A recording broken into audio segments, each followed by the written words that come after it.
샬롬. 오늘은 한 주간의 시간을 마무리하는 토요일이기도 하지만 4월 한 달을 시작하는 첫날이기도 합니다.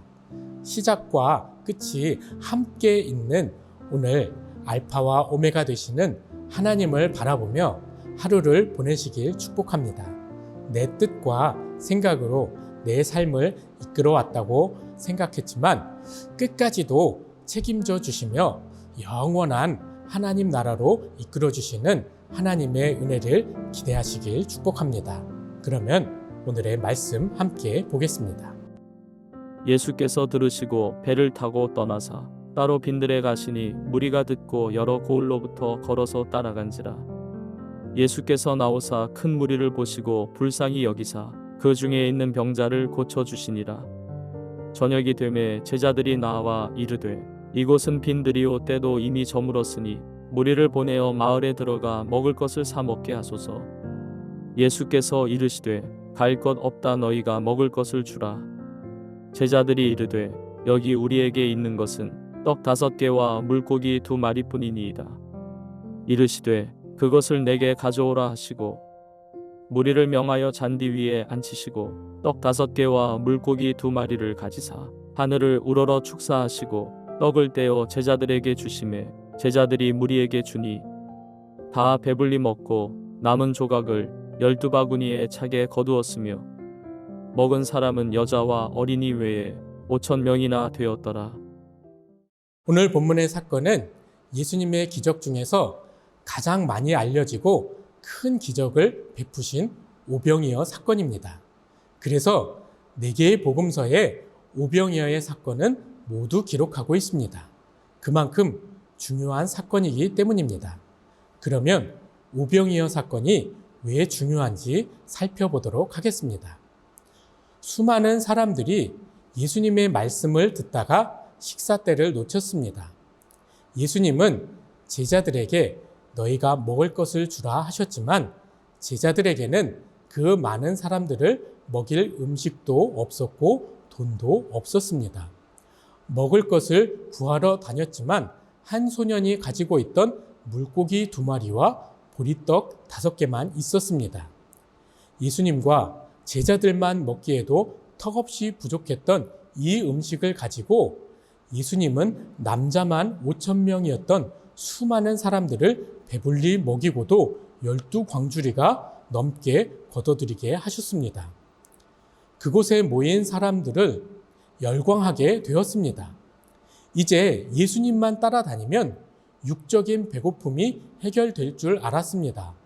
더 나아가 삶의 문제까지도 해결되리라 기대했습니다. 그런데 예수님께서 계획하신 기적은 그 정도 수준의 것이 아니었습니다. 예수님은 단순히 배고픈 자들에게 긍휼함을 베풀어 주신 것이 아니라 생명의 떡을 주시고자 한 것입니다. 그곳에 모인 사람들, 심지어 제자들까지도 떡과 물고기만 봤습니다. 기적의 눈이 멀어 생명의 떡으로 오신 예수님이 누구신지 제대로 보지 못하는 것입니다. 유대인들의 삶은 너무 지쳐 있었습니다. 배고픔의 문제를 해결해 줄 누군가가 필요했습니다. 로마의 통치에서 해방시켜 줄 강력한 왕이 필요했습니다. 사람들은 오병이어의 기적을 보며 예수님이 그런 인물이라 기대하며 열광했습니다. 그런데 예수님의 목적은 그것이 아니었습니다. 더 위대한 목적과 사명이 있는데 사람들은 깨닫지 못합니다. 이 땅에서의 구원뿐만 아니라 하나님 나라로의 회복이라는 위대한 사명이 있는데 사람들은 눈앞의 기적에만 열광하고 있습니다. 혹시 우리도 이와 같은 삶을 살고 있지는 않은가요?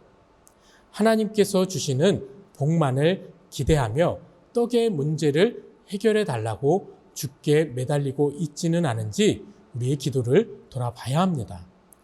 하나님은 우리를 위해 더 큰 계획을 가지고 계시고 더 위대한 목적을 가지고 계시는데 깨닫지 못한 제자들과 같이 떡에 집중하는 무지함에 빠져 있지는 않은지 우리 스스로를 살펴보아야 합니다. 제자들은 기적을 일으키시는 예수님을 분명히 알았습니다. 물고기 2마리와 떡 5덩이로 기적을 일으키시는 것을 보았고, 그 이후에도 물고기 2마리와 떡 7개로 4,000명을 넘게 먹이시는 것을 보았습니다. 그래서 이제 제자들은 갈 때마다 떡을 챙겨갑니다. 떡만 있으면 예수님이 기적을 베풀어 주실 것을 믿었기 때문입니다. 이것도 분명한 의미 있는 믿음의 성장입니다. 그런데 마가복음 8장에서 보면 제자들은 어느 날 떡 가져오기를 잊었고 수중에 떡이 한 덩어리밖에 없습니다. 그래서 제자들은 걱정하며 수군거립니다. 아마 떡이 최소 5덩이는 돼야 기적을 베푸실 것이라 생각한 듯 합니다. 예수님은 너무 답답했습니다. 지금까지 오병이어로 얼마나 먹이고 얼마나 남겼는지, 그리고 7병이어로 또 얼마나 먹이고 남겼는지 제자들은 분명히 보았습니다. 예수님은 제자들이 깨닫길 원하셨습니다. 예수님이 제자들에게 보여주시고자 한 것은 얼마나 위대한 표적을 나타내었는가가 아니었습니다. 5,000명을 먹이고 12바구니를 남기고 4,000명을 먹이고 7광주리를 남기는 기적을 보여주시는 것이 아니라 그 기적을 베푸시는 분이 누구인가? 지금 제자들 눈앞에 있는 예수님이 과연 누구인가 알아보길 원하셨던 것입니다. 떡이 한 덩이가 있든 5덩이가 있든 그 기적의 근거이신 예수님만 보면 되는데 제자들은 여전히 떡에만 집중하고 있습니다. 제자들은 그렇게 무지했고 영적으로 둔감했습니다. 기적을 일으키시는 예수님이 누구신지 제대로 알지 못하면 떡으로 수없이 기적을 일으키고 내 삶을 만족시킨다 해도 아무 의미가 없는 것입니다. 깨닫는 사람만이 기적을 제대로 경험할 수 있습니다. 주님을 알아보는 사람만이 생명의 떡을 맛볼 수 있습니다. 바로 우리 주님만이 모든 것의 근거가 되시기 때문입니다. 우리의 기도는 내 소원을 간구하는 수준에 멈추면 안 됩니다. 우리의 기도를 들으시는 하나님이 어떤 분이신지 분명히 알고 그분께 무릎 꿇는 겸손함이 먼저입니다.